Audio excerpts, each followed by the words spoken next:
On retrouvera d'ailleurs, Diane de Cilliers, la phrase dans votre introduction sur Ulysse, parce qu'il y a une sorte de ressemblance. Chacun va à la conquête de soi-même dans ses voyages solitaires et initiatiques. Hein? Ah oui, tout à fait. Chaque livre est un voyage intérieur. Chaque découverte d'une œuvre comme ça est un voyage intérieur. Mais vous ne vous déplacez pas, vous vous déplacez peut-être dans le temps, dans l'espace Je me ou... déplace dans le temps, je me déplace dans l'espace aussi, parce que pour redécouvrir tous ces textes et pour rencontrer tous ces artistes, il faut se déplacer, mais pour le moment, essentiellement en Europe.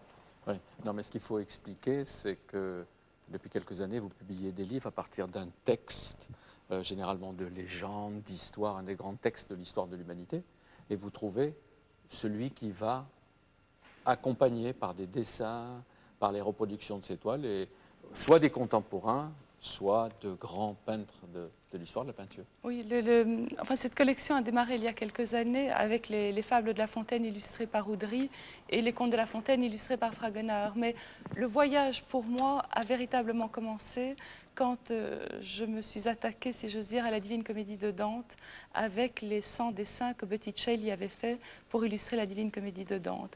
Et là, je suis rentrée dans un monde absolument extraordinaire. C'est une œuvre qui ne s'aborde pas du premier coup. Il faut le lire, le relire, le re-relire. Et je crois que c'est vraiment à la 4e lecture de Dante que j'ai commencé à vraiment faire ce voyage intérieur que Dante propose. Et de travailler en même temps sur les dessins de Botticelli qui avait réalisé 100 dessins sur parchemin pour illustrer la Divine Comédie et